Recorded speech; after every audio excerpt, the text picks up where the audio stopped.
Is the recording on? Yes, he's pressed it on.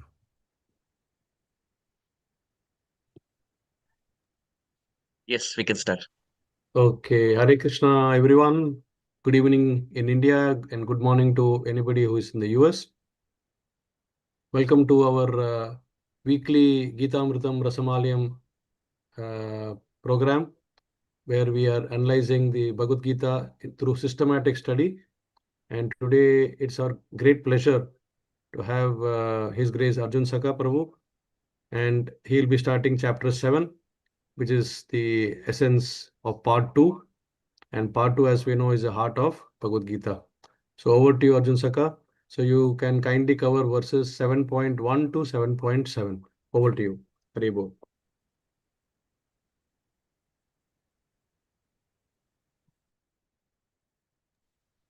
Hare Krishna, Krishna Krishna, Hare Hare, Hare Rama, Rama Rama, Hare Hare.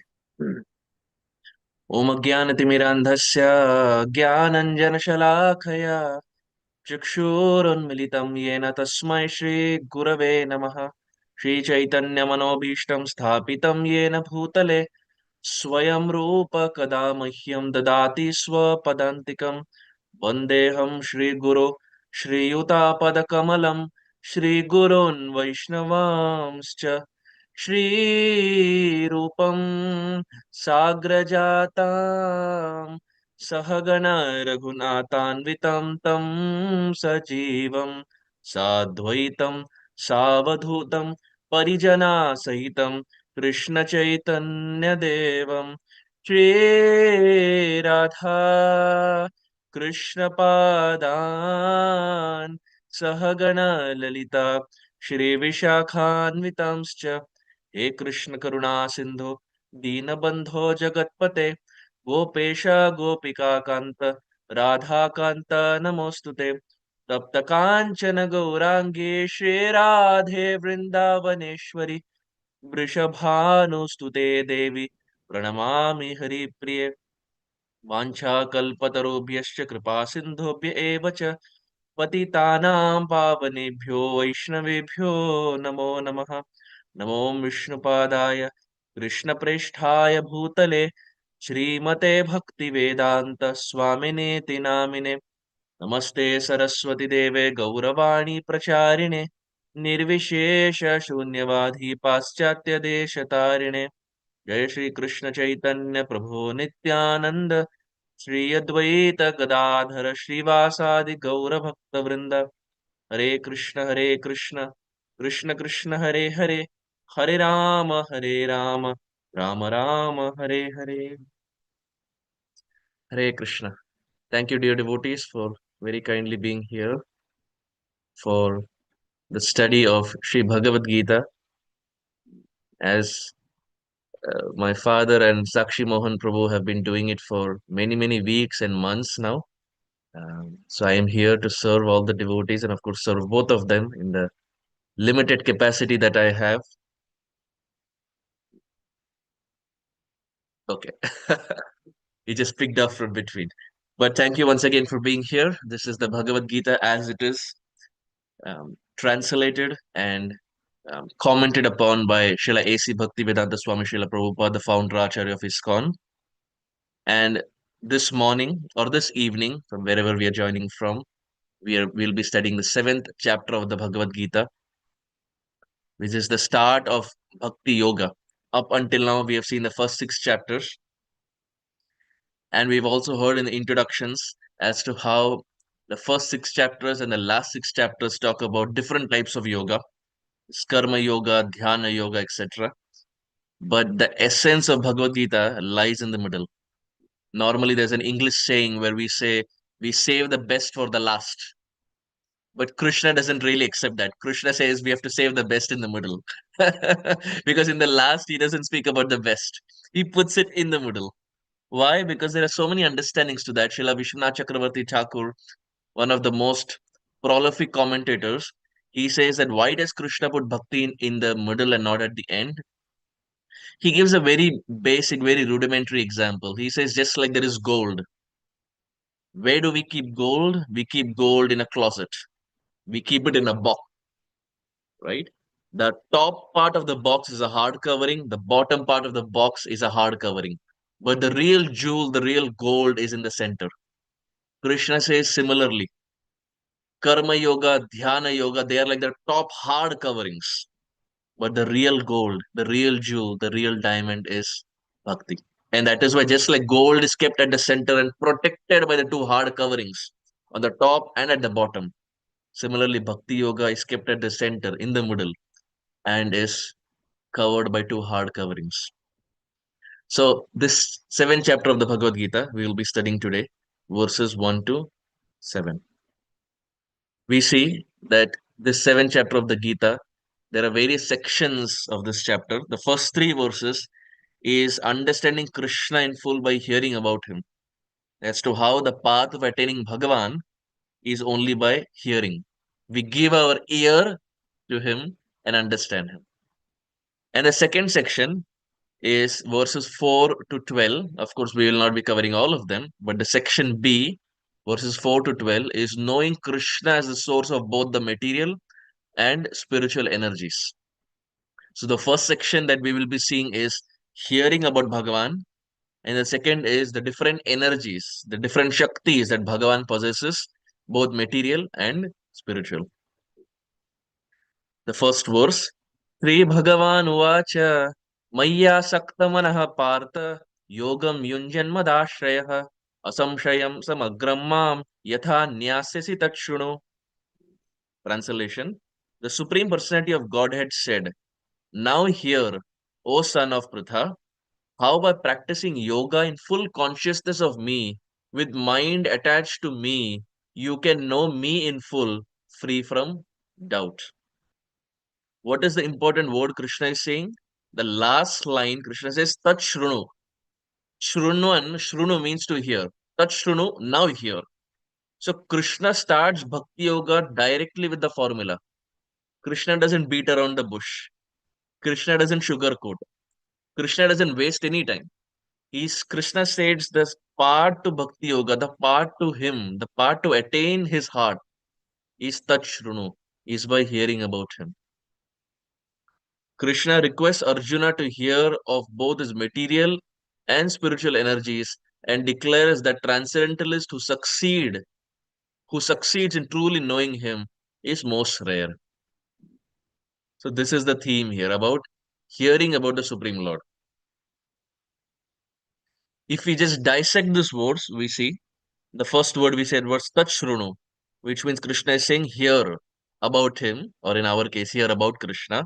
Samagram Mam, which means to gain knowledge, a change in consciousness. One time, one disciple of Prabhupada was saying, the purpose of joining ISKCON is change of heart, change of consciousness. Who we were 10 years ago should not be the person who we are right now.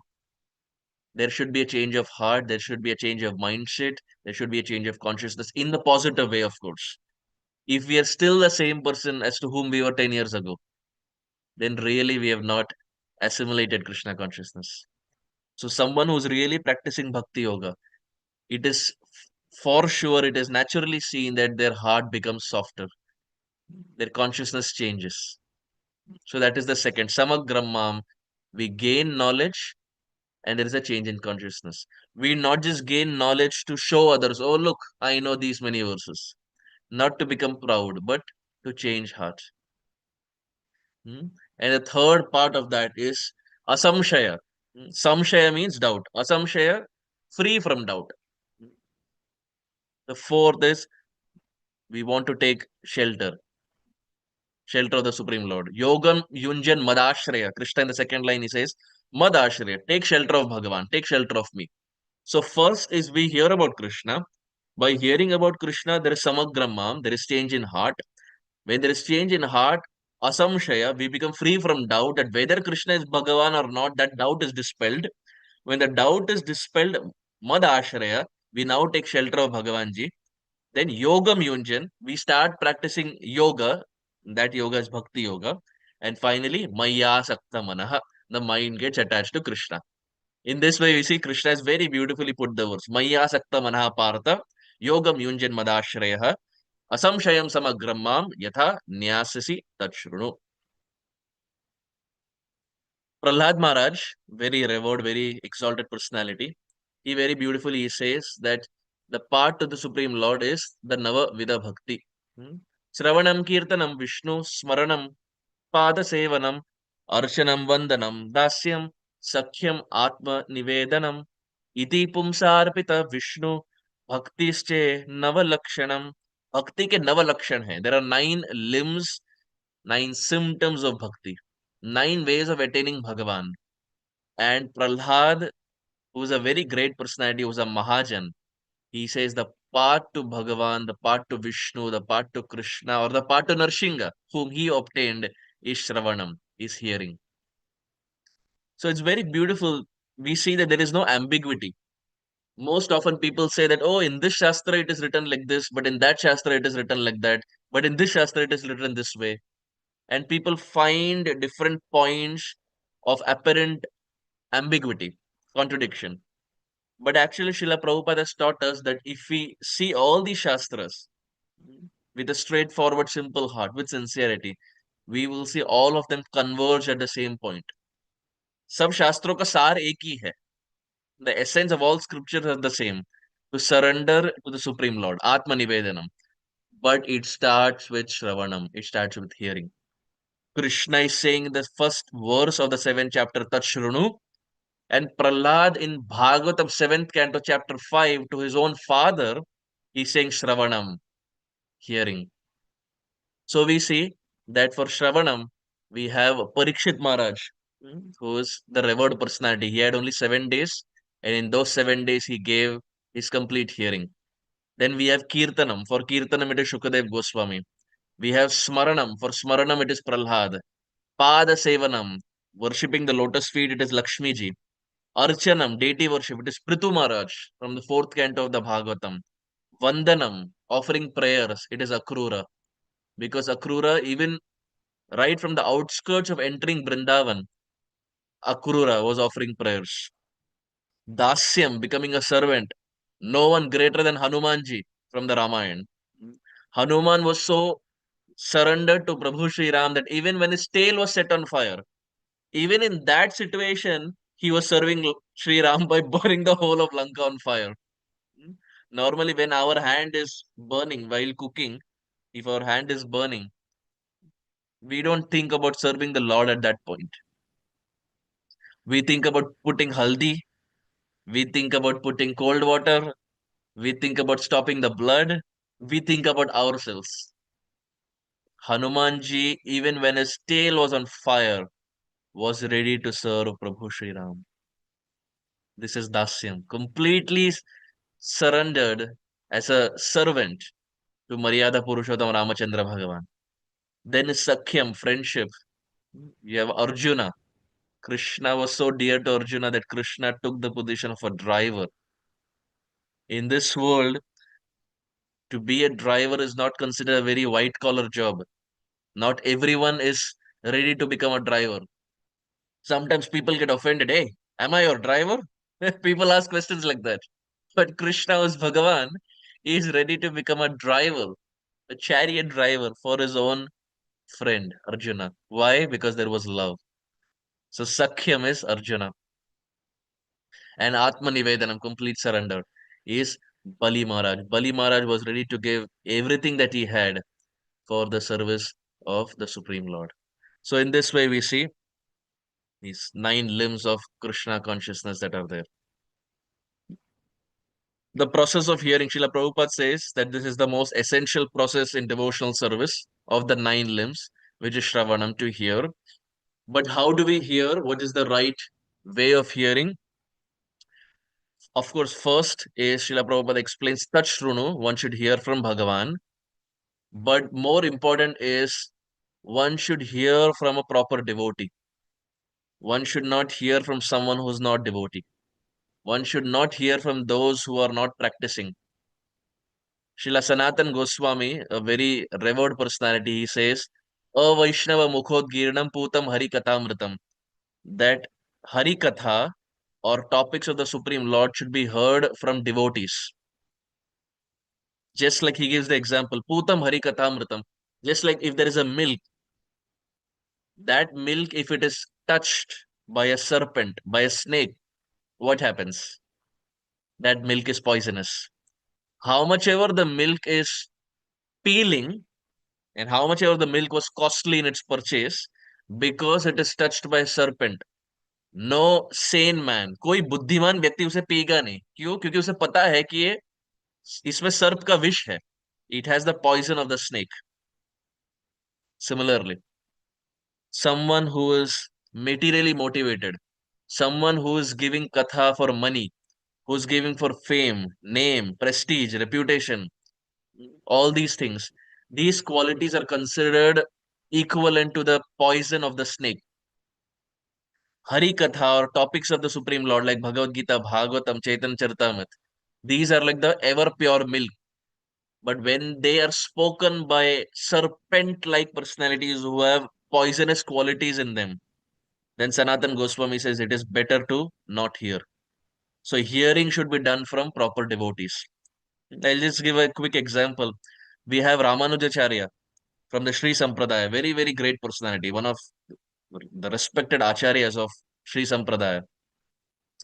Ramanujacharya, when he was young, at that time he had a guru. He had many gurus in his life, but one guru, when he was very young, he was a Mayavadi. His guru was a Mayavadi at that time. So one time, Ramanujacharya's guru was keeping his head on the lap of Ramanujacharya. And Ramanujacharya was nicely massaging and taking care of his guru, who happened to be a Mayavadi. And that guru at that time was explaining the eyes of Krishna. Bhagavan ke jo aankh hai, netra hai. The guru who was Mayavadi was explaining the eyes of Krishna. And the word used is Kapayasam. Kapayasam. And this Mayavadi guru who was there, he translated this word Kapayasam, which is the eyes of Krishna. He said, these eyes of Krishna, how are they? Oh, they're red in complexion, like the backside of a monkey. We have seen monkeys in Vrindavan. They're running here and there constantly. And if you see the backside of a monkey, it is red in complexion. This guru of Ramanujacharya who was there, he said, भगवान के आंख कैसे है? How are the eyes of Krishna? They are red in complexion, like the backside of a monkey. Now you and I, just by hearing it, we understand this is not the right translation. This is not the right purport. When Ramanujacharya heard this, tears started falling from his eyes. That how is my Gurudev translating this way? This is not correct translation. When the tears fell on the head of his Guru Maharaj got up and asked him, why are you crying? What made you cry? And Ramanujacharya in utmost humility said, Gurudev, how could you compare the eyes of Krishna to the backside of a monkey? Where is a monkey and where is Bhagavanji? What is the comparison?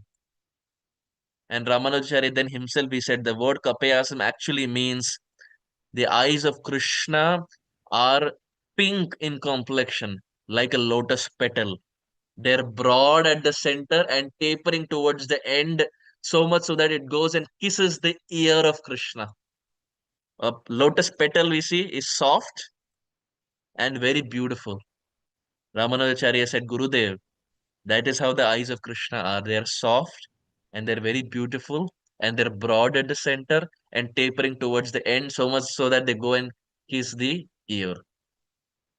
What is the understanding? Hearing Tachruno should be done by should be heard. Hearing about Krishna should be done from devotees who are practicing the path, not from Mayavadis, not from materially motivated people, but it should be done by simple personalities who have no ulterior agenda and are speaking about Krishna for the pleasure of Krishna. Samsiddhir Haritoshanam. Like I think one of the groups that Gita Mridam Rasamalayam has, I think so, from what I remember, Samsiddhir Haritoshanam, which means whatever activity we do is for Haritoshanam. It is for the pleasure of Hari. भगवान की संतुष्टि के लिए है. We speak about Krishna, we hear about Krishna, we do kirtan about Krishna, we do deity worship, we do remembrance. All of this should be for the pleasure of Krishna. If it is to show the world that, look, I am speaking, look, I am chanting verses, this doesn't please the heart of Krishna. Why? Because Krishna spoke 700 verses of Gita without a PowerPoint presentation. So how can we please Krishna with a PowerPoint presentation and speaking something that he himself spoke? हम भगवान को किस प्रकार रिझा पाएंगे? We are repeating his words, that too with a PowerPoint presentation. How can we get puffed up and proud of something that he himself did without any preparation, without any slides, on the spot on the battlefield to Arjuna? We take 1 hour and we just speak 4, 5, 6 verses. Krishna spoke about 700 verses in 48 minutes. 48 minute में भगवान पूरा गीता सुना दिए. So how can we, with our little presentation, little verse memorization, how can we try to please him? Srila Prabhupada explains Krishna is pleased only by sincere devotion, and that is Bhakti Yoga. Bhakti Yoga is the path of attaining Bhagavan through sincerity, not through material skills that we possess. It is through only one simple small habit or a skill, let's say, that is sincerity, the desire to please Krishna. And that desire to please Krishna starts with hearing. Tat shrunu. Maya sakta manapartha yogam yunjan madashraya asamshayam samagramam yatha nyasasi tat shrunu. Krishna says it starts with hearing. The second verse. Jnanam teham sa vijnanam idam vakshyama ksheshatah yajnatva neha bhuyonya nyatavyam avashishyate. Translation.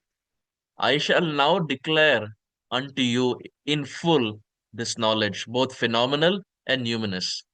This being known, nothing further shall remain for you to know. Which means Krishna first said, in the first verse, Krishna talks about hearing. Now Krishna is saying, I will let you know the knowledge that is both phenomenal and numinous. What are these? We will see. Okay. So in the second verse, we see Krishna is explaining full knowledge, which is phenomenal and numinous. Now, if you see in the flow chart, complete knowledge, as this chapter is called absolute knowledge, right? So, complete knowledge or transcendental knowledge, if someone knows this knowledge, there is nothing more to be known. यदि कोई भक्ति योगा जान लिया तो इसके तत्पश्चात और कुछ जानने के लिए बचा ही नहीं है. There is nothing else to be known. When someone has known about bhakti, there is nothing more to be known. So that is complete knowledge, that is absolute knowledge or transcendental knowledge. Now, this knowledge is divided into two sections, phenomenal and numinous, as Krishna writes in the translation. The first one, phenomenal, is jnanam, and the second, numinous, is vijnanam. What is jnan? Jnan is knowledge. Like we say, ज्ञानी. अरे ये व्यक्ति बहुत ज्ञानी है, पंडित है, right? So ज्ञानी means knowledge, and it is that knowledge which is acquired by senses. We have different senses, and knowledge that is acquired by those senses is gyan. And the second is vigyan, which means the knowledge about spirit, which is not acquired necessarily through senses. So digested knowledge is called vigyan. Knowledge basically is just understanding of the things. But when that knowledge gets digested, it enters the heart. That is vigyan. Knowledge and realized knowledge. Gyan, vigyan. Now we see Krishna is the controller of both. He is the controller of Gyan and he is the controller of Vigyan. He only provides both. In the battlefield, it is Krishna who's giving Gyan to Arjuna. Right? But Arjuna is so sincere that because of Arjuna's sincerity and the blessings of Krishna, that Gyan gets converted to Vigyan for Arjuna. What we are doing right now is Gyan. Gyan arjit kar rahe hain. We are assimilating, we are accumulating Gyan. But as we practice Krishna consciousness, slowly we will see that Gyan transforms to Vigyan. And even when the Gyan transforms to Vigyan, it is by the mercy of Bhagavan. It is by the mercy of Krishna. So Krishna gives both of these, Gyan and Vigyan, phenomenal and numinous. And we see Krishna explains to Arjuna what the qualification is. Krishna says that the qualification to receive this is by being his devotee and friend. In the 4th chapter and in the 9th chapter, Krishna says this. Arjuna was a devotee, Arjuna was also a friend. And because he was a devotee and friend, he got this knowledge. In our example, we start by being the devotee of Krishna. We don't directly jump to being the friend of Krishna. Arjuna was very great, but we start small. We start by being the servant or the devotee of Krishna. And eventually, when the Gyan becomes Vigyan, our devotee nature will transform to friendship with Bhagavanji. But at this point, we start by being the devotee. Gopi Bhartur Padakamalayur Das, Das Anudas. We become the servant of the devotees and the Supreme Lord. Similarly, who is Krishna? Yes, he is the controller of Gyan and Vigyan. Yes, he has given the qualification to hear this to Arjuna. But Krishna is also the cause of all causes. He is the source of all knowledge. And Krishna is the only object of meditation for all processes of yoga. Whether it is karma, whether it is dhyana, or whether it is bhakti, the essence of everything is Bhagavan Shri Krishna. So Srila Vishwanath Chakravarti Thakur, who's also one of the commentators, he says, the devotee understands the Lord's powers. This is Gyan. After that, he realizes the Lord's sweetness. That is Vigyan. And thus the devotee attains the stage of attachment to Krishna. What this actually means, we will see later. But he says Gyan means understanding Krishna's power, and Vigyan means understanding Krishna's sweetness. Srila Prabhupada to that he comments, he says complete knowledge. What is complete knowledge?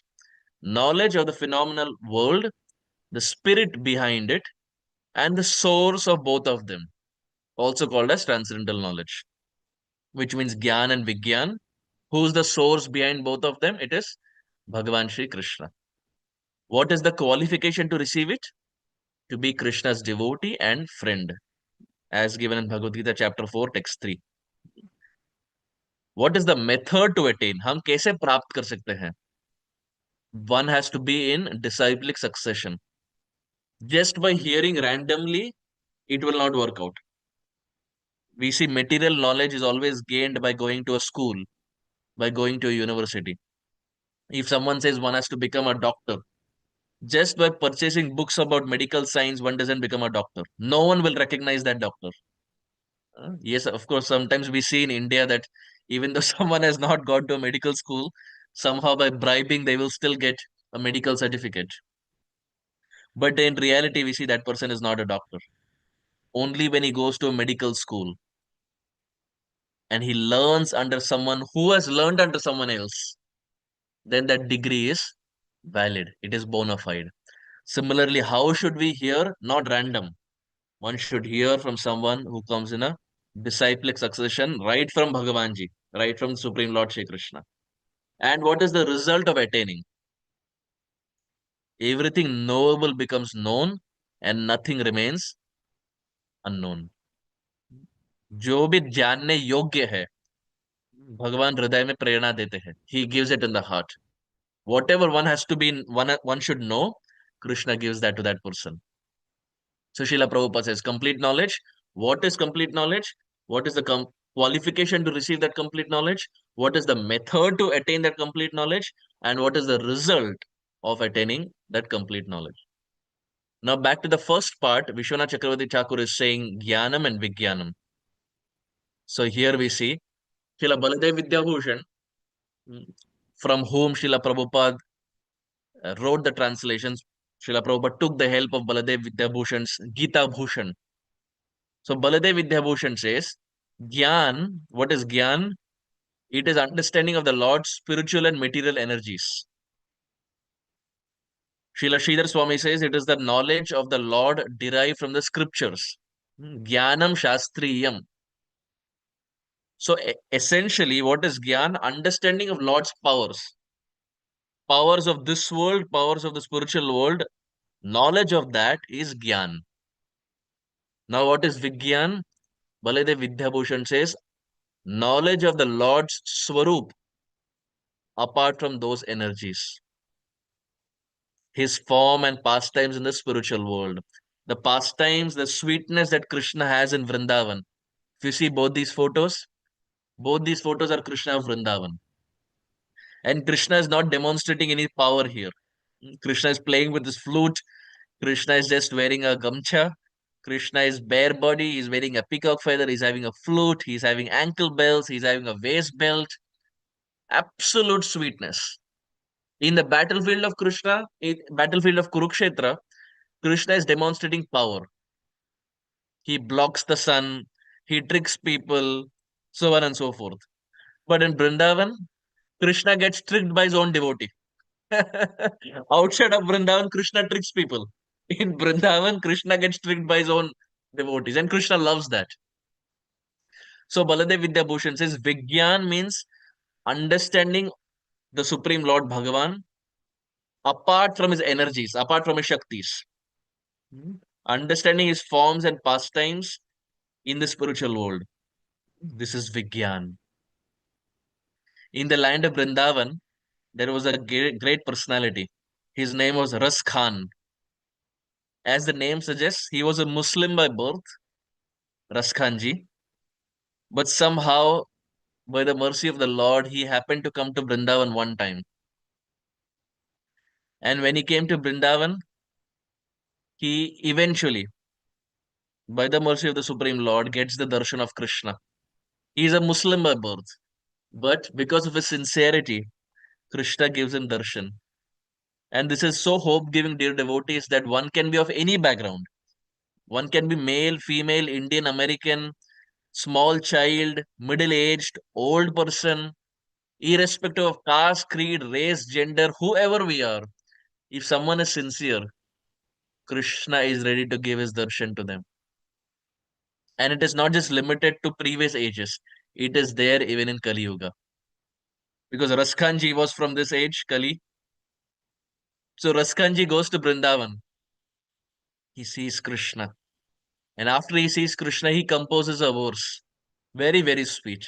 It's very prominent in Vrindavan. Raskhanji writes, शेष गणेश महेश दिनेश सुरेश जाहि निरंतर गावे जाहि अनादि अनंत अखंड अछेद अभेद सुबेद बतावे नारद से शुक व्यास रहे परिचारि तू पुनि पार न पावे ताहि अहीर की छोरिया छछिया पर छाछ पर नाच नचावे.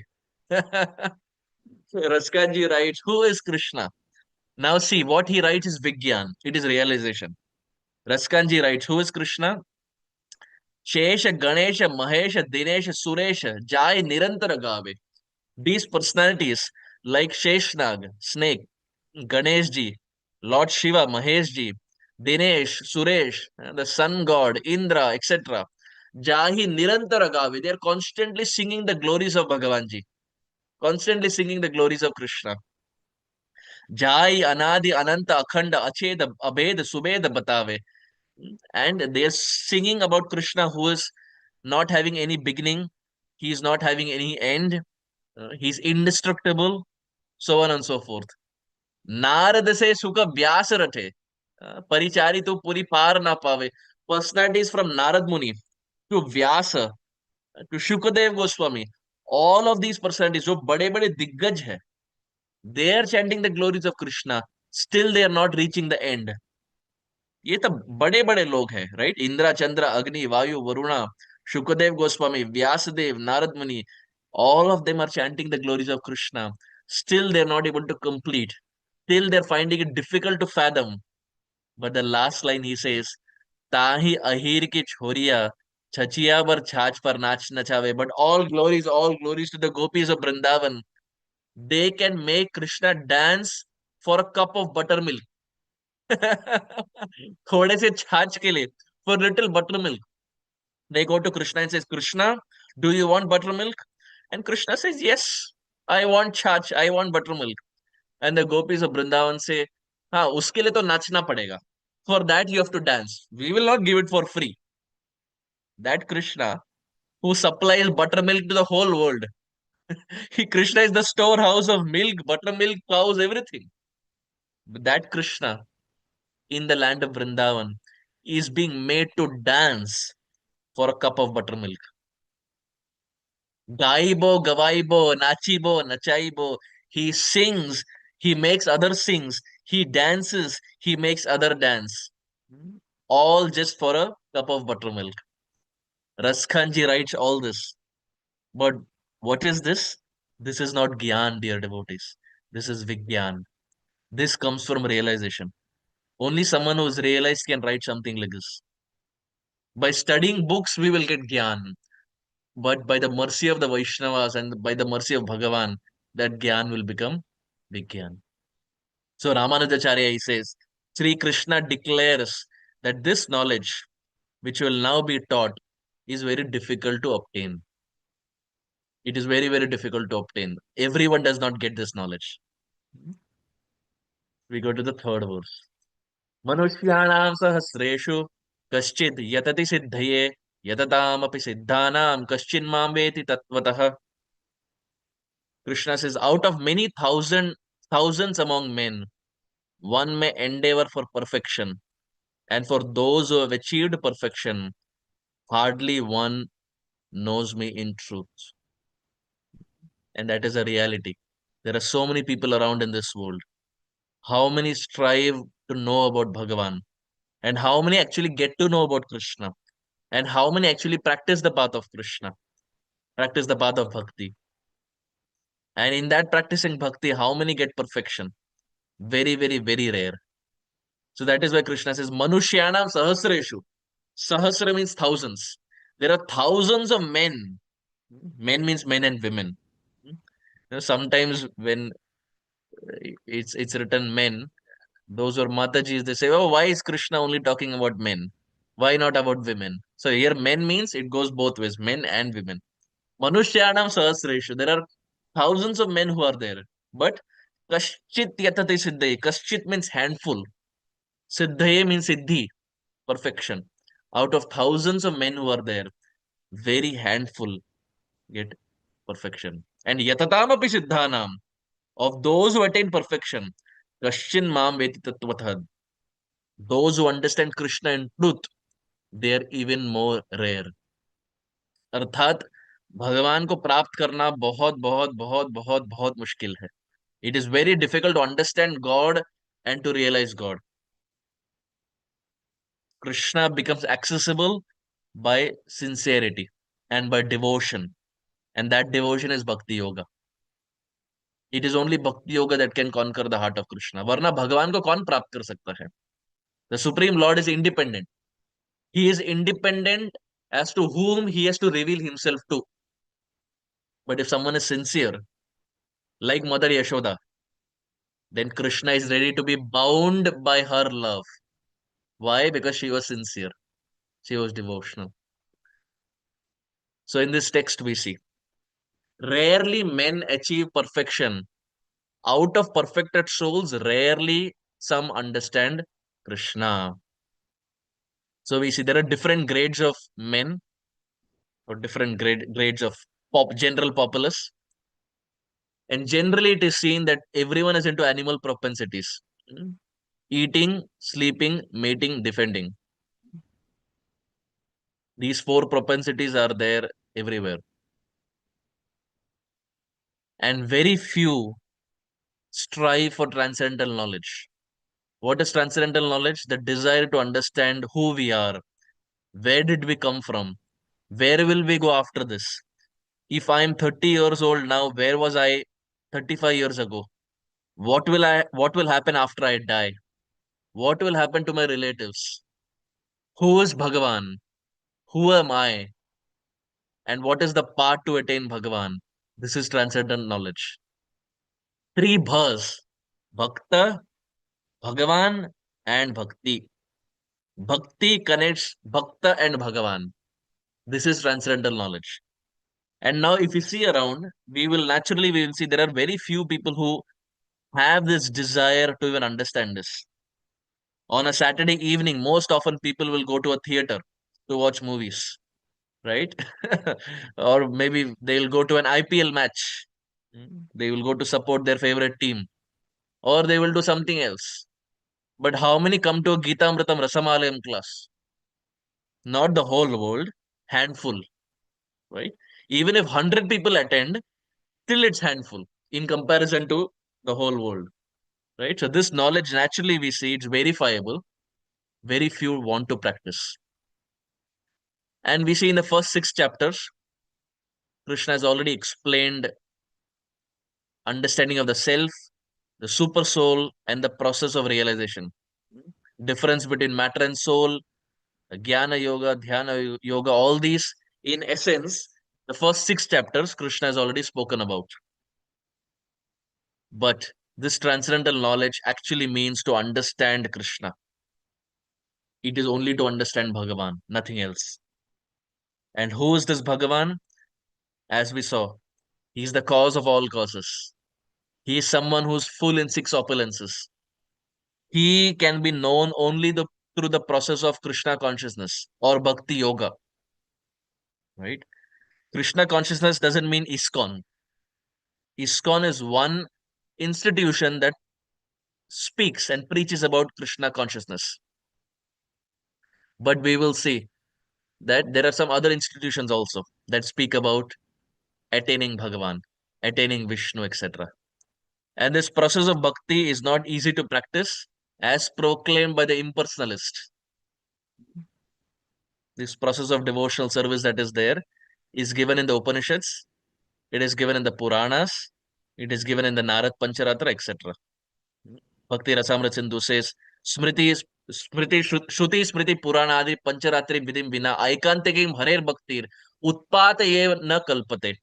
That the purpose of these scriptures that are there, it is meant to develop loving attachment to Krishna. But we see that this loving attachment to Krishna that is there, it can be understood not just by studying scriptures. It can be done also by in the association of devotees. It is devotees who reveal these scriptures.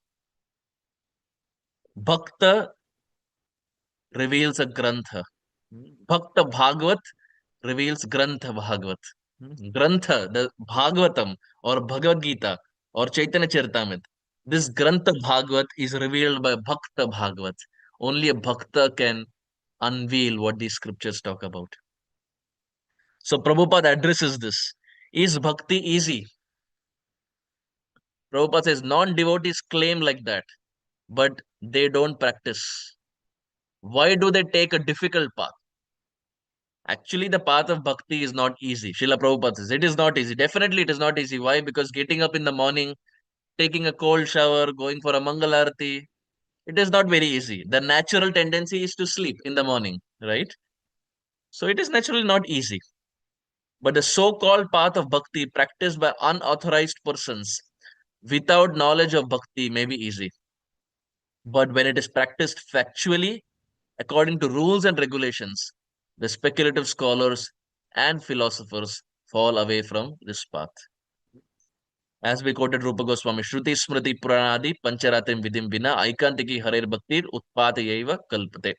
Prabhupada writes, devotional service of the Lord that ignores the authorized Vedic literatures like Upanishads, Puranas, and Narad Pancharatra is simply an unnecessary disturbance to society.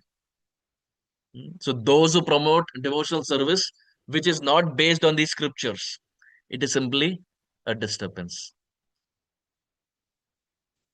So here Vishwanath Chakravarti Thakur and Baladev Vidyabhushan, they combined, they analyze this verse and very in an easy understanding way, they say there are countless jivas in high and low bodies, which means there are humans who are high bodies, and then there are animals, there are aquatics, there are trees, there are reptiles, there are insects, there are countless jivas. 84 lakh species or 8.4 million species. Out of these, one may be a human. Getting a human birth is very, very difficult, dear devotees. Labdva sudurlabhamidam bahusambhavante manushya martadam anityam apiha tira Purnam yatedana pated anumrittu yavan nishayasaya bhagavat khalu sarvatasya. The 11th canto of the Bhagavatam explains Labdva sudurlabham. Getting a human form is not durlabham. Durlabham means rare. Shukadev Goswami says getting human form is sudurlabham. It is very rare. It is not like a lottery. ठीक है lottery लग गया मनुष्य जीवन प्राप्त हो गया ना getting other forms of life is easier and sometimes because we only see humans around we take it for granted but if we see a very basic math there are 84 lakh species right all in all of which 4 lakh are human right not population but a wide range of spectrum based on consciousness we have 4 lakh human and the total creation is 84 lakh. So 4 lakh divided by 84 lakh. How much does it come to? If you do the math, we will see it comes to 4.7%. 4.7, which means the probability of getting a human birth is less than 5%, dear devotees. It is easier to become an elephant. It is easier to become a dog. It's easier to become a tree. But the probability of getting a human is less than 5%. It is only 4.7%. It is easier to get into IIT Bombay. It is easier to get into AIMS and NIT and all those things, right? Because when students normally, when they apply for admission, normally students say, oh, the acceptance is only 10%. IIT Bombay acceptance is only 12%. But dear devotees, the acceptance for human life is only 4.7%. So it is easier to get into IIT Bombay. It's easier to get into NIT, AIMS, etc. Stanford, Harvard, all these universities. It is more difficult to get a human birth. And the sad part is because we don't remember the struggle that we have gone through earlier, we take human life for granted. But Krishna doesn't lie. On in a battlefield, Krishna will not sugarcoat. Krishna will not create something that is not true. In a battlefield, Krishna is saying, Manushyanam sahasreshu, kaschit yatadi siddhaye. So out of the countless jivas who are there, one becomes a human. Among thousands of such humans, one may work for spiritual progress. Understanding Atma and Paramatma, like all of you all who are attending Gita Amritam Rasamalayam, you are amongst those thousands who desire spiritual progress. But among thousands of these, there is only handful. One out of these thousands will actually know Bhagavan, will actually know Krishna. And out of those thousands, there will be only handful, very, very rare.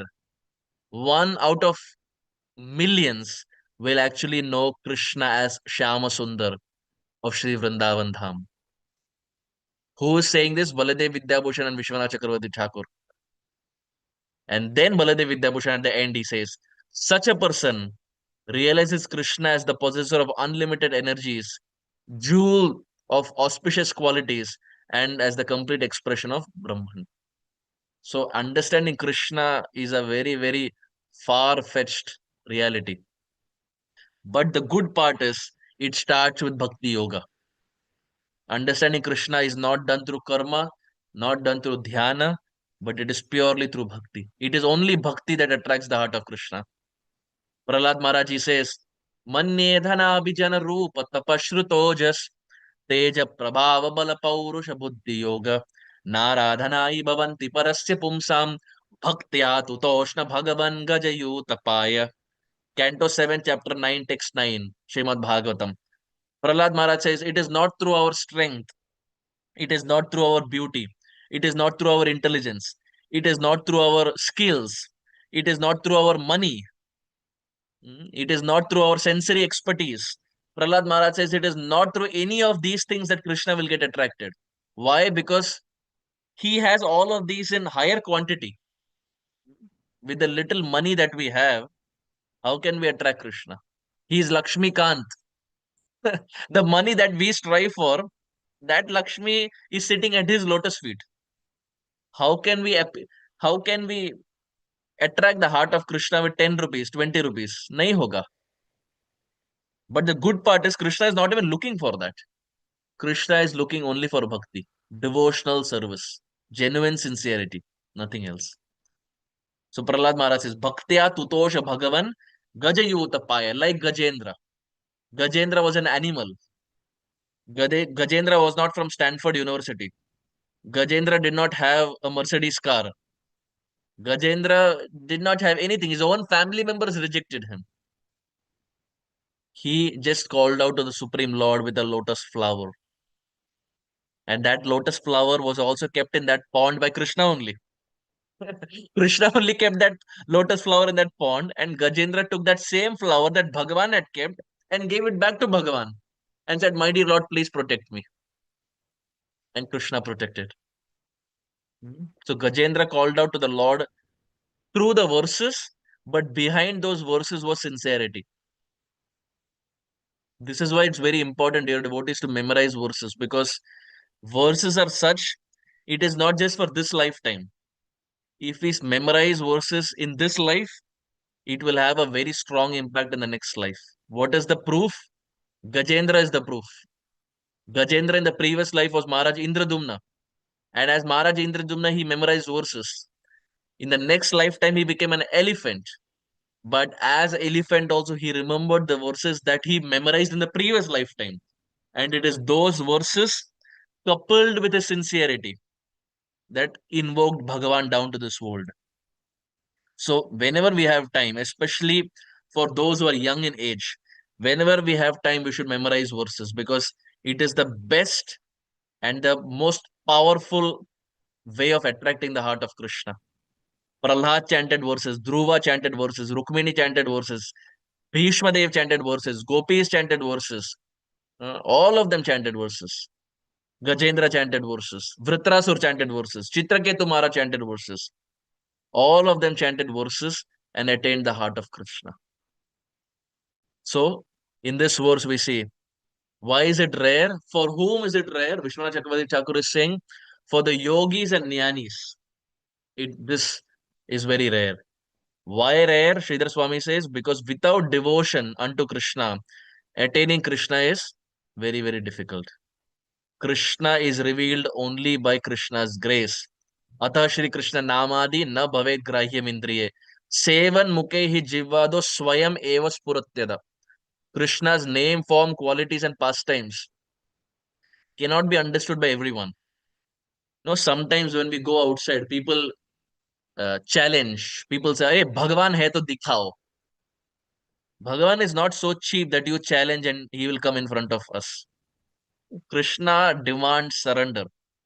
We will see that in the 18th chapter. Sarva dharman parityajya. Krishna demands some surrender. Swayam eva spuratyada. Krishna reveals. It naturally manifests in the heart by the blessings and the mercy of Krishna.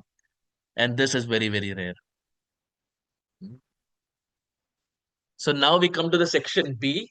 In the last 10 minutes, we will see. In the section B that is there, that is verses 4 to 7 in our discussion, but 4 to 12 in the broader sense. Krishna is known as the source of both material and spiritual energies.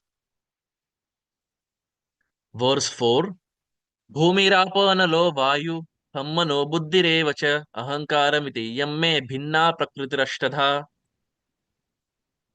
We see that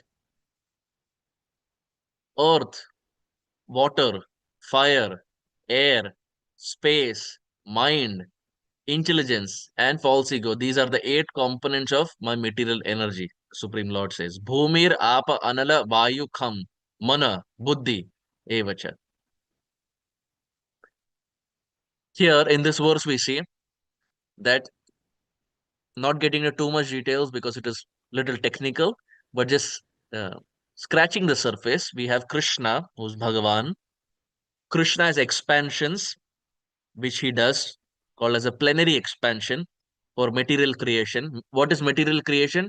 The Sanskrit term is Prakriti. Material creation, the Sanskrit term is Prakriti.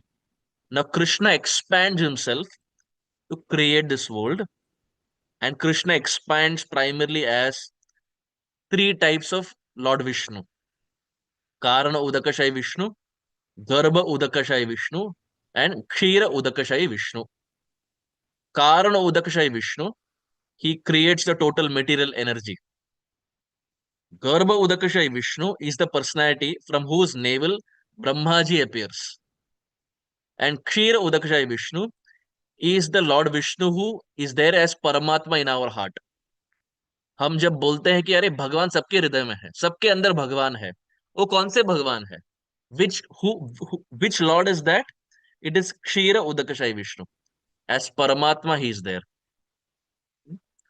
And those who do not understand all this, those who think, oh, all this, ye kisne dekha hai? Who knows all this? Such kind of people, they will use this material world for enjoyment. They will not use this material world for making advancement, but they will use this world for masti, maja, enjoyment, etc. And we find a lot of people around who do that.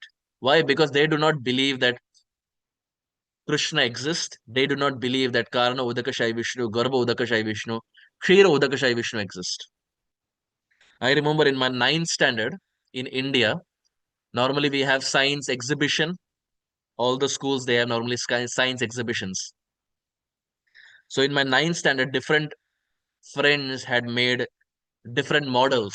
Some were maybe global warming, some was this, some was that.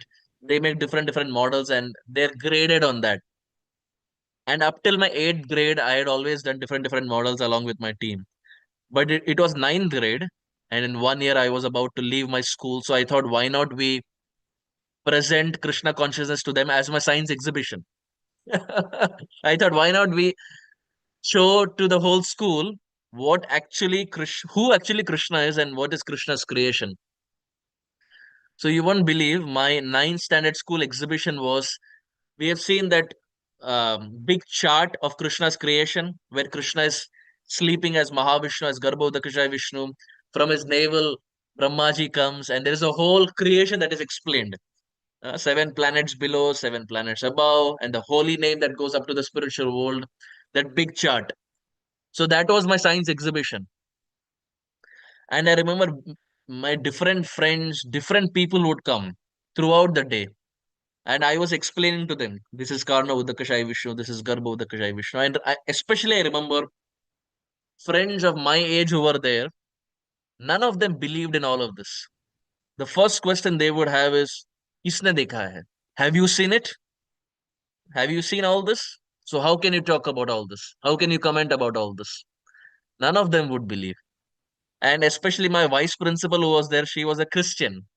So she would not definitely believe all this.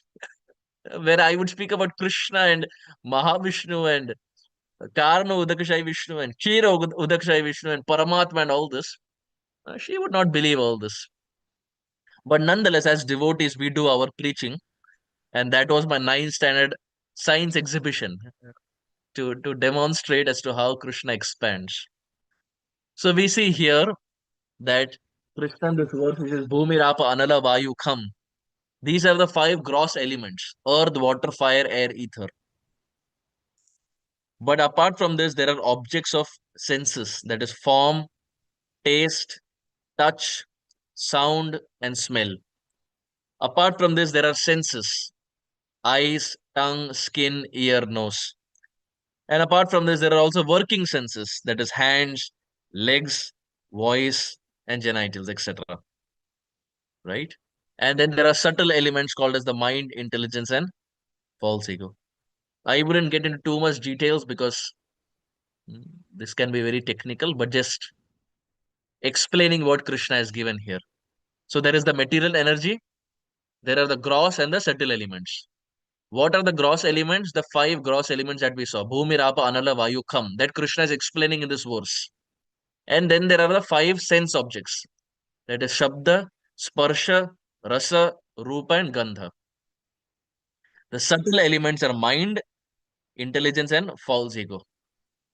This false ego has 11 products, which means 5 knowledge acquiring, 5 working, and 1 mind. 5 plus 5, 10. 10 plus 1 is 11. 5 knowledge acquiring senses, 5 working senses, as we saw in the previous slide, and 1 is the mind. Krishna explains all this. Bhumi, Rapa, Anala, Vayu, Kham. Verse 5. अपरेयमितस्त्वन्नां प्रकृतिं विद्धि मे परम जीवभूत महाभावो येदम धारिते jagat. Translation: besides these, O mighty armed Arjuna, there is another superior energy of mine which comprises the living entities who are exploiting the resources of material inferior nature. So here in this verse we see Krishna's energies are being described. Krishna primarily has two energies, spiritual and material.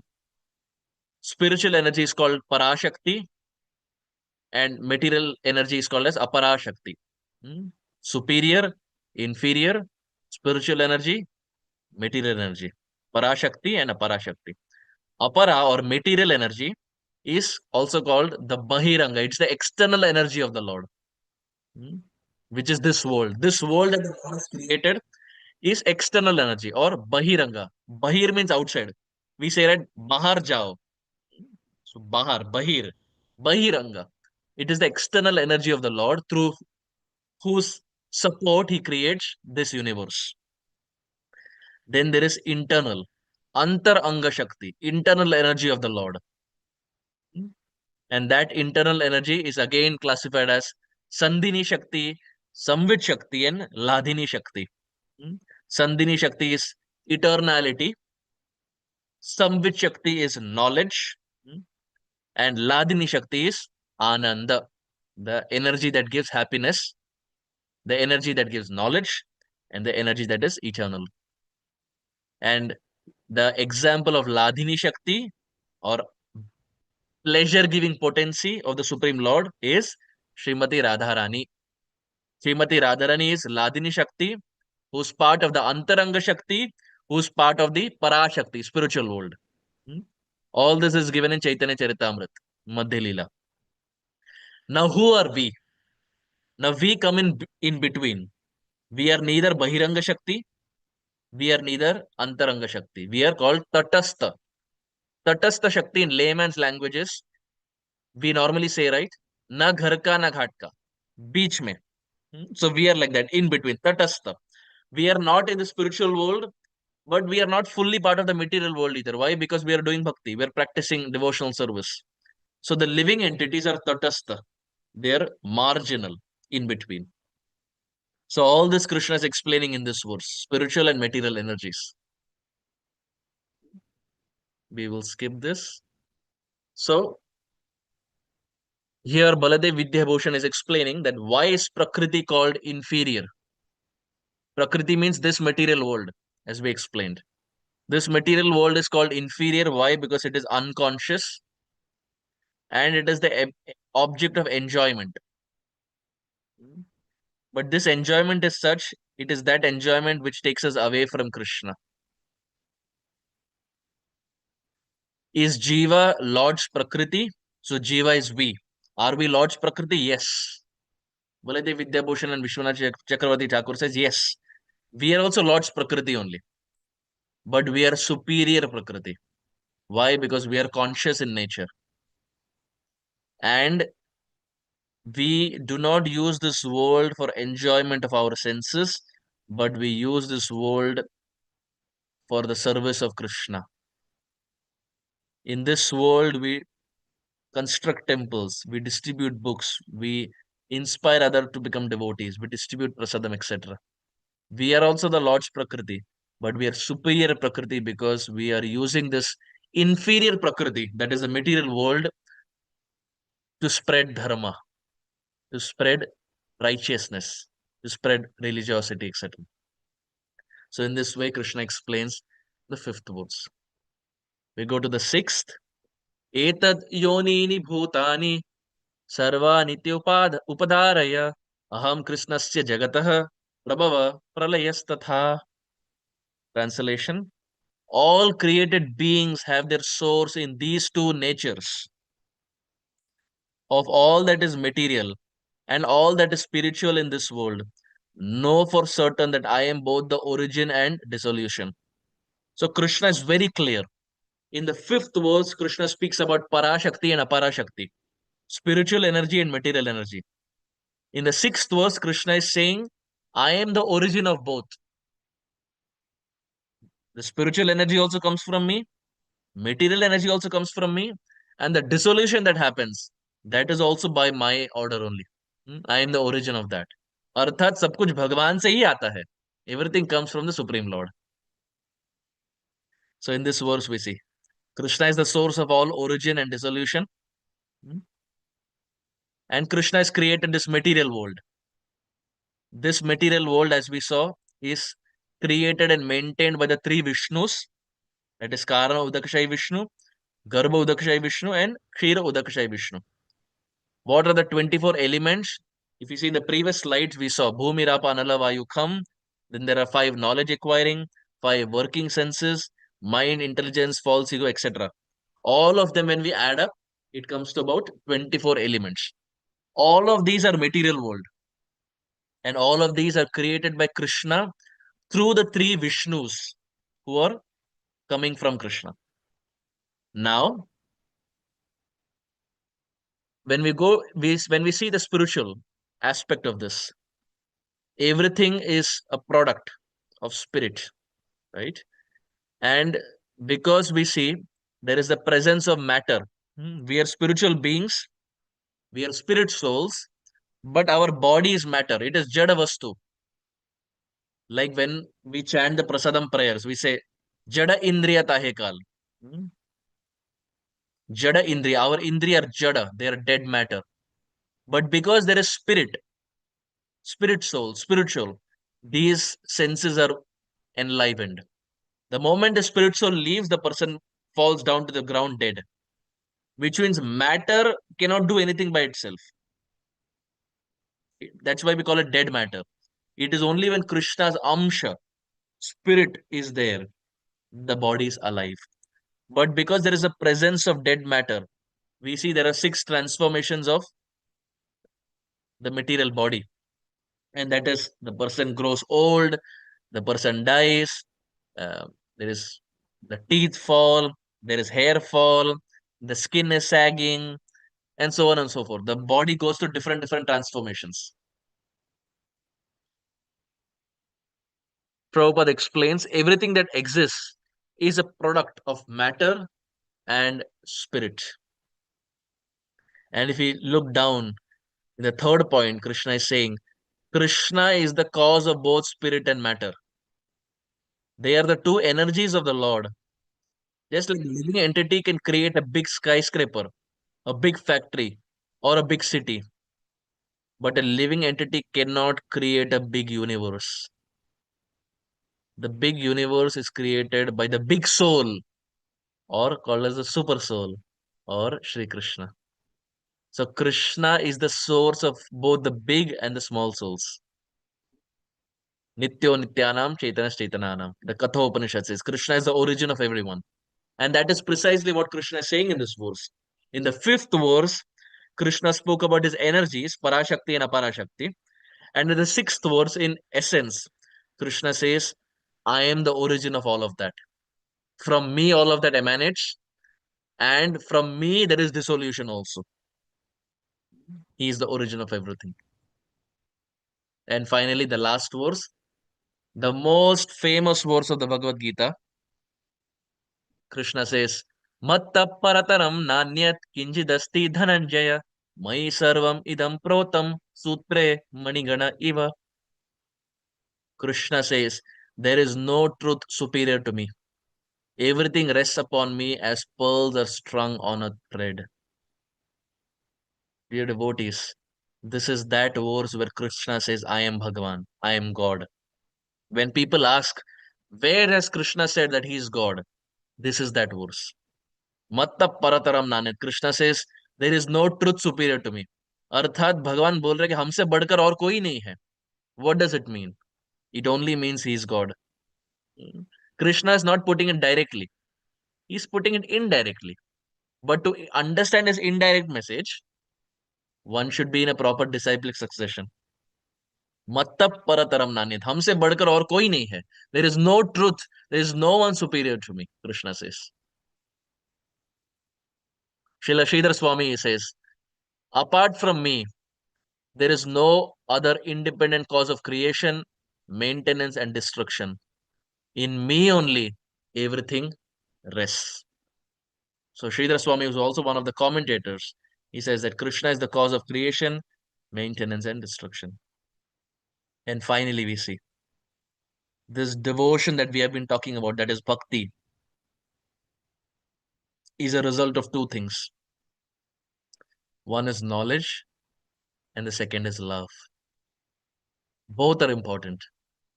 If there is only knowledge, but if the heart is not soft, there is no love for the process, then that is very dry. And on the flip side, if there is only love, but there is no knowledge, that is also not right. Sometimes we see on social media that people may have Gopal as the deity, and they will take a spoon and they will pour milk on the spoon and try to forcefully put it inside the mouth of Gopal. That dekho Bhagwan kha rahe, and they will make reels out of it. That look how the milk is going down, down, down. And lo and behold, there will be 10 people to like and comment, and in no time there will be 1 million views to that. Love is good, but love without knowledge is blind. One should have knowledge and one should have love also, and that is Bhakti Yoga. Bhakti Yoga is the path of loving Krishna, but along with loving Krishna, there should be also knowledge. So devotion is nothing but an incessant flow of love for God, born of knowledge of His greatness. Prabhupada, whenever Bhakti has to be translated, Bhakti Yoga, Prabhupada translates Bhakti Yoga as devotional service. Throughout we will see Bhagavad Gita, Bhagavatam, Chaitanya Charitamrita, all books. Whenever Bhakti Yoga, the word is used, Prabhupada will always translate as devotional service. Why? Because love always means service. When a mother says, oh, I love the child, the mother will not just say it. The mother will also do some actions. She will do some service for the child. When the husband tells the wife or the wife tells the husband, I love you, it is not just saying it. They will show it through actions. So love in English, love is a verb. It's not a noun, it's not an adjective. It's a verb. And verb means action. Verb always means an action. Which means when we say, I love Krishna very much, I love the devotees very much, it is not just saying it. We should show through action. We should do seva. We should do service. If we are not doing service and simply saying it, then that is not love. Because love means through action we demonstrate that we love the other person. So, as much as possible, we should try to see if we can serve the devotees, if we can serve Bhagavan. That is a demonstration of love.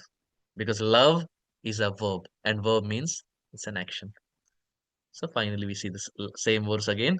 Matta pratanam nanyat kinjidasti dhananjaya mahi sarvamidam protam sutre manigana iva. O conqueror of wealth, that is Dhananjay, there is no truth superior to me. Everything rests upon me as pearls are strung on a thread. Having said this, I stop here. Thank you very much. Hare Krishna. Tay Gaura Premanande. Thank you very much, dear Arjuna Sakha Prabhu, for nicely introducing the sweetness of the Lord, which is the essence of Bhakti or Bhakti Yoga. And we will relish the sweetness further in the subsequent weeks, because the next 6 chapters are going to be on Bhakti Yoga. As you rightly said in the beginning, the most precious thing that Krishna has held in between and not at the end, because it is the most precious, like a jewelry in the jewel box. So, dear devotees, if there is any first-time participant, then who wishes to be added to our regular Gita Amritam Rasamalayam sessions as a member, then kindly message me. The number is given in the chat box now. So please, if anybody wishes to be added, And we are having every Saturdays India time 7 p.m. to 8:15 p.m. And the most important thing is like we say puja ke baad prasad लेके जाइए. So in the same way, after the end of the session, we have quiz sessions, which is fun time. And now we will be doing the quiz session, quick 5 questions, and then